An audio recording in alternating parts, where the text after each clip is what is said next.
Olá! Hoje a gente vai mergulhar fundo numa ideia bem poderosa. E se a busca por riqueza não fosse sobre ganância, mas sim sobre atender a um chamado divino? É isso que vamos explorar, com base nos princípios de Napoleão Hill. Então vamos direto ao ponto. A ideia aqui é a seguinte: o fato de esta mensagem ter chegado até alguém não é por acaso. Não é o algoritmo, não é sorte. A proposta é que isso seja uma espécie de direção.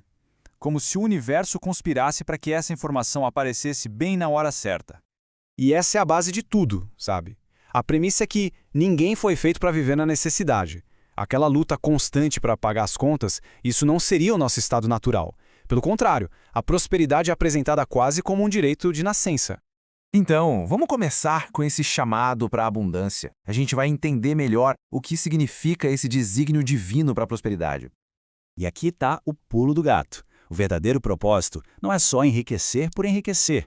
A ideia é que a prosperidade pessoal está amarrada a algo muito maior.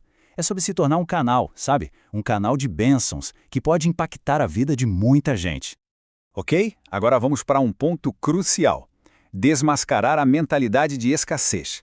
É hora de superar aquela velha crença de que a pobreza é, de alguma forma, uma virtude. Olha, essa frase é forte, né? Ela bate de frente com a ideia de que ser pobre é algo nobre. A visão aqui é que isso é uma mentira. Uma mentira plantada para manter as pessoas controladas, submissas, aceitando pouco. E aqui a gente vê o contraste, né? Duas visões de mundo totalmente opostas. De um lado, a mentalidade de escassez. É aquela que quer colher sem nunca ter plantado, que vive com medo, que só enxerga limite. Do outro lado, a mentalidade de abundância. Essa entende que plantar gera multiplicação, opera na fé, no fluxo e se conecta com um universo que é por natureza abundante. Fica claro qual caminho leva à falta e qual ativa o crescimento. Então, tá. Mas qual é a chave para virar esse jogo? Como se sai da escassez e entra na abundância? Bom, tudo passa por entender um mecanismo universal, a chamada lei da semeadura. E o que é essa lei da semeadura e da colheita? Pensa nela como se fosse a lei da gravidade. Ela simplesmente funciona. A ideia é que tudo que a gente dá, seja tempo, energia, recursos, volta multiplicado. É simples. Ninguém planta um grão de milho esperando colher só um grão de milho, certo? Se colhe uma espiga inteira. A multiplicação é a regra do jogo. Para isso não ficar só na teoria, vamos ver um exemplo prático. Uma história incrível do Bob Proctor, na época em que ele estava completamente quebrado. E imagina só a situação. O cara ganhava $4.000 por ano. Mal dava para sobreviver. Vivia naquela luta constante para pagar o aluguel, as contas. E aí, no meio desse sufoco todo, o mentor dele vira e dá um conselho que parece pura loucura. Comece a doar 10% de tudo que você ganha. Pensa bem, doar o pouco que ele tinha parecia irracional. Mas mesmo com toda a dúvida, ele decidiu confiar. Ele foi lá e aplicou a lei da semeadura. E o resultado? Em menos de um ano, a renda dele simplesmente explodiu.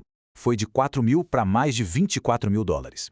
É a prova de que ele ativou essa lei de multiplicação.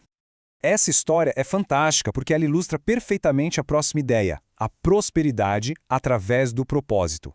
É sobre alinhar a riqueza com uma missão de serviço. E não é só o Bob Proctor. As pesquisas do Napoleão Hill mostraram isso claramente. Os maiores titãs da indústria não estavam nessa só pelo dinheiro. Eles tinham um propósito gigante por trás. Pensa no Andrew Carnegie, construindo um império de aço para quê? Para financiar milhares de bibliotecas públicas. Ou no Henry Ford, que não queria só vender carros, ele queria dar mobilidade para todo mundo. Até a figura bíblica de José, que usou todo o seu poder para salvar nações inteiras da fome. A lição aqui é clara, né? O dinheiro é uma energia neutra, não é bom nem ruim. Ele é só uma ferramenta que amplifica a intenção da pessoa que o tem. Nas mãos de alguém alinhado com um propósito divino, ele se torna uma força gigantesca para o bem. Tudo bem, mas como começar? Como colocar isso em prática? Felizmente, existe um roteiro, alguns passos práticos para essa transformação. O caminho para esse realinhamento passa por 5 passos. Primeiro, aceitar. Entender que prosperidade é uma herança, não é ganância. Segundo, clarificar. Qual é o propósito único? Que problema se veio resolver no mundo? Terceiro e importantíssimo, semear. Começar a dar, mesmo que seja pouco, mas com fé. Quarto, alinhar. As ações do dia a dia precisam estar em sintonia com esse propósito. E por último, persistir. Confiar no processo, mesmo sem ver o final do caminho.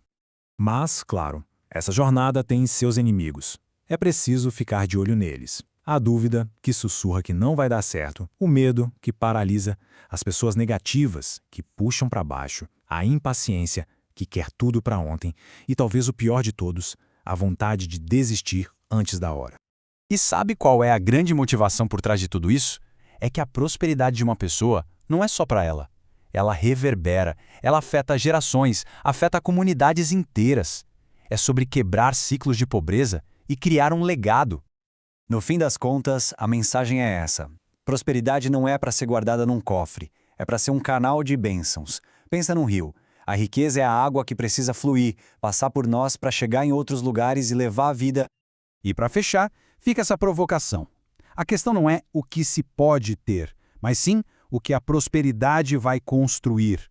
O foco é no fazer, no impacto. A pergunta final é sobre o legado que essa abundância, quando alcançada, pode deixar no mundo.